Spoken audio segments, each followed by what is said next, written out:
Today we are going to take a closer look at my favorite foot shot. Now that I have been teaching this move for a few years, I have noticed some extremely common mistakes that beginners and advanced rope dartists often struggle with.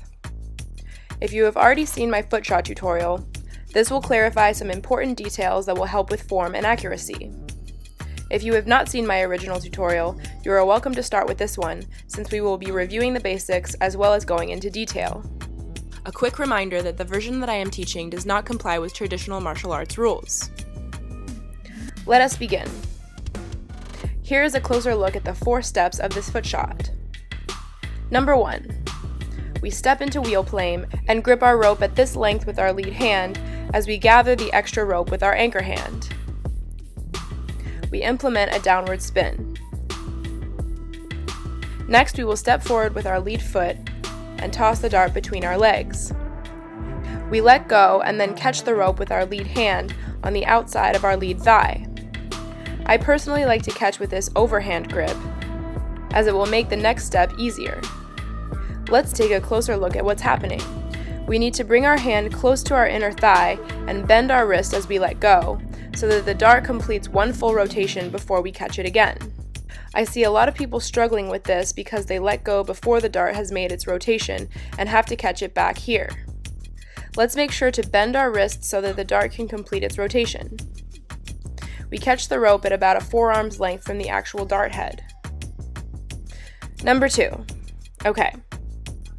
We are going to stall the dart down and bring it close to the back of our feet. Here is where I see a lot of issues arise because people assume that they have to keep rotating the dart after they have caught it. This will make things a lot harder for us in the long run because during the next step we will not know where the dart is if we keep spinning it. Let's practice this one more time by combining step 1 and 2. We toss the dart between our legs, catch near the outside of our lead hip, and stall the dart down so that it is close to the back of our feet. Number 3. During the next step, we are going to pick our anchor foot off the floor and hook it around the rope. We bring our foot out and around the rope and make sure that the rope is resting on this part of our foot. We then pull the dart forward so that we are able to see it if we look down. During this step, I see a lot of people hooking the wrong side of the rope. So make sure that your foot is traveling out and around it. Number 4. Sweet! Now for the final step. We are going to kick out in front of us and then release the rope with our lead hand.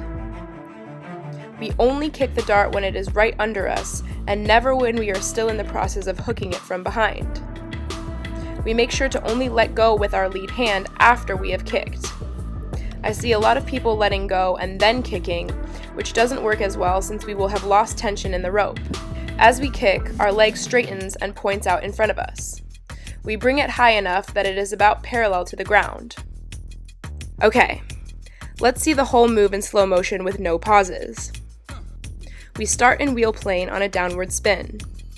We step over the rope, let go, and catch it on the outside of our leg. We stall the dart down and bring it close to the back of our feet. We lift our anchor foot, hook the dart, kick out in front of us, and let go with our lead hand only after we have kicked. We then pull back hard with our anchor hand.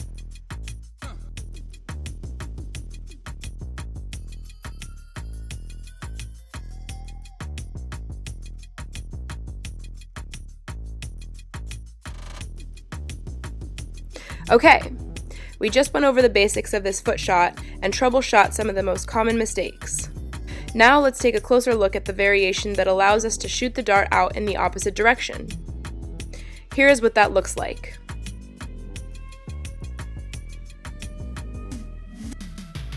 As we learned in my original tutorial, the only difference is that our body is turning 180 degrees while we are tossing the dart in between our legs.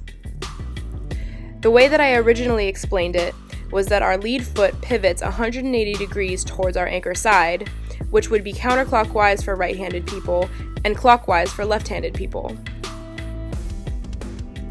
I recently discovered a hack that can make this pivot much easier on our balance. Instead of putting our foot down in wheel plane and then having to pivot a full 180, we can actually put our foot down in wall plane and then only have to pivot 90 degrees. Let's try this. We toss the dart in between our legs and step forward. As we put our foot down, we turn our leg 90 degrees towards our anchor side so that we land with it pointing in wall plane. We then bring our anchor foot around and hook the rope.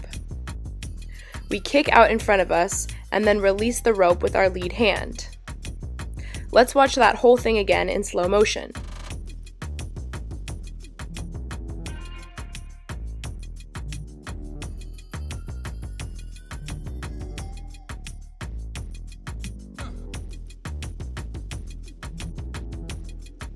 Okay, I hope you guys enjoyed this in-depth tutorial.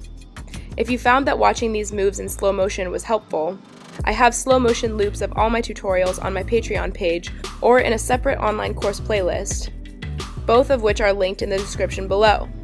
Thanks so much for watching. Let me know if you have any questions.